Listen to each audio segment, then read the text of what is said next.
బీసీల నియామకంపై సర్కార్ ఫోకస్ పెట్టింది. ఇప్పటికే సెర్చ్ కమిటీలను నియమించింది. కొత్త బీసీల పోస్టుల కోసం కొంతమంది లాబియింగ్ చేసుకుంటున్నారన్న ప్రచారం జరుగుతోంది. పాత బీసీలపై సర్కార్కు చాలా ఫిర్యాదులు వచ్చాయి.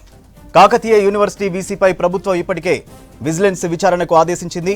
కొత్త బీసీల నియామకాన్ని పారదర్శకంగా చేయాలని ఫిక్స్ అయింది సర్కార్. డీటెయిల్స్ యాదగిరిని అడిగి తెలుసుకుందాం. యాదగిరి, వర్సిటీల్లో బీసీల నియామకానికి సంబంధించిన డీటెయిల్స్ ఏంటి? సూర్య, రేపటితో యూనివర్సిటీల వీసీలకు సంబంధించినటువంటి గడువు ముగుస్తుంది. అయితే దీనికి సంబంధించి చాలామంది ఆశావాదులు కూడా దరఖాస్తు చేసుకుంటున్నారు. సో అయితే చాలామంది అంటే లాబింగ్ గతంలో వీసీలకు సంబంధించి మొత్తం పొలిటికల్గా చాలా జరిగింది. సో వాళ్ళకు అనుకూలంగా ఉన్న వాళ్ళలో చాలామంది వీసీలుగా నియమించారు.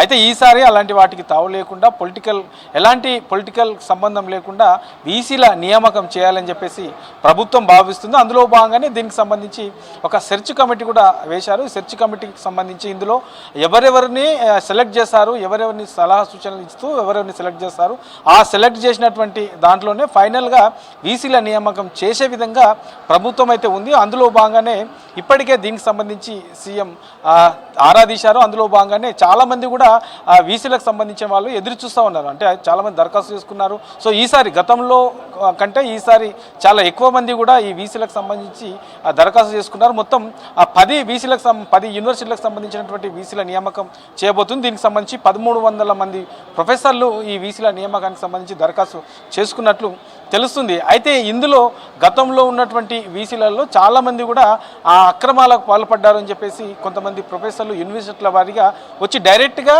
సెక్రటరీకి వచ్చే కంప్లైంట్ చేస్తూ ఉన్నారు. సో ప్రిన్సిపల్ సెక్రటరీకి సంబంధించి బుర్రా వెంకటేశంకు గత 3 రోజులుగా వరుసగా ఈ వీసీలకు సంబంధించినటువంటి కంప్లైంట్స్ వస్తూ ఉన్నాయి. సో మనం ఇప్పటికే చూసాం, కాకతీయ యూనివర్సిటీకి సంబంధించి అక్కడ ఉన్నటువంటి వీసీకి సంబంధించి ఇప్పటికే విజిలెన్స్ ఎంక్వైరీ కూడా ప్రభుత్వం ఆదేశాలు జారీ చేసింది. ఇక ఉస్మానియా యూనివర్సిటీకి సంబంధించి వీసీ పైన కూడా చాలా ఆరోపణలు వచ్చాయి. సో దానికి సంబంధించినటువంటి కంప్లైంట్స్ కూడా బుర్రా వెంకటేశంకు ఇస్తూ ఉన్నారు. ఇక తెలంగాణ యూనివర్సిటీకి సంబంధించి కూడా గతంలో ప్రభుత్వం పూర్తిగా నిర్లక్ష్యం వహించింది. సో ఇట్లా ఏ యూనివర్సిటీ చూసినా మనకు ఏదో ఒక అక్రమాల ఆరోపణలు అయితే ఉన్నాయి. మరి ఈసారి దానికి సంబంధించి వీసీల నియామకం ప్రభుత్వం ఆల్రెడీ సిద్ధమైంది కాబట్టి దీనికి సంబంధించి సెర్చ్ కమిటీని కూడా వేసింది కాబట్టి మరి గతంలో ఉన్నటువంటి వీసీలో ఎట్లా ఉన్నారు, ఎట్లా పనిచేశారు, వాళ్ళ మీద ఉన్నటువంటి ఆరోపణలు ఏంటి, తర్వాత దరఖాస్తు చేసుకునే వాళ్ళ దాంట్లో కూడా ఎలాంటి ఆరోపణలు ఉన్నాయి. సో అవన్నీ కూడా చూసిన తర్వాతనే ఎలాంటి ఆరోపణలు లేని అక్రమాలకు పాల్పడని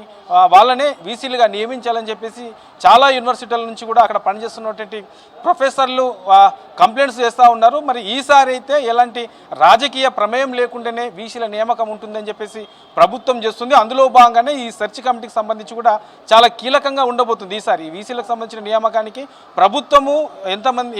ప్రభుత్వానికి సంబంధించినటువంటి పెద్దలు రికమెండ్ చేసినా అలాంటి వాటికి తావు లేకుండా సెర్చ్ కమిటీలో ఎలాంటి సలహా సూచనలు, సెర్చ్ కమిటీలో ఎవరెవరినైతే రికమెండ్ చేస్తారో వాళ్ళకు సంబంధించిన వాళ్ళనే వాళ్ళకు సంబంధించిన వాళ్ళనే వీసీలుగా నియమించాలని చెప్పేసి ప్రభుత్వం అయితే భావిస్తుంది. బయట కూడా కొన్ని చర్చలు అయితే జరుగుతూ ఉన్నాయి. ఈ 2-3 రోజుల నుంచి ఈ వీసీలకు సంబంధించిన దాని మీద రకరకాల పుకార్లు జరుగుతూ ఉన్నాయి. సో ఎవరికి వాళ్ళు వాళ్ళకి సంబంధించిన రికమెండేషన్స్ పెట్టుకుంటున్నారు. వాళ్ళకి సంబంధించినటువంటి మంత్రులతో లేదంటే అధికారులతో కొన్ని ఇట్లాంటి సంబంధించి రికమెండేషన్ పెట్టుకుంటున్నారని చెప్పేసి చర్చలు అయితే జరుగుతూ ఉన్నాయి. కానీ అలాంటి వాటికైతే తావు లేదు అని చెప్పేసి ప్రభుత్వం ఇప్పటికే ప్రకటించింది. దీనికి సంబంధించి 2 రోజుల క్రితమే బుర్రా వెంకటేశం కూడా సో ఎలాంటి రికమెండేషన్స్ తావుండదు, సో నిజమే ఎలాంటి అక్రమాలు ఆరోపణలు లేని అర్హత ఉన్నటువంటి వాళ్ళకే వీసీలుగా నియమిస్తామని చెప్పేసి ప్రభుత్వం అయితే చెప్తా ఉన్నది. సో రేపటితో ఈ వీసీల పదవి ముగుస్తుంది కాబట్టి ప్రజెంట్ రాష్ట్రంలో ఈ ఎన్నికల కోడ్ కూడా ఒకటి అమల్లో ఉన్నది. మరి ఇది కూడా అడ్డంకిగా కొంత మారే అవకాశం ఉంటుంది. రేపటితో ముగుస్తుంది కాబట్టి ఒకవేళ ఎన్నికల కోడ్ లేకుంటే ఎన్నికల కమిషన్ కనుక పర్మిషన్ ఇచ్చుంటే ఈ 2-3 రోజులలోనే ఇది నియమించే అవకాశం అయితే ఉండేది.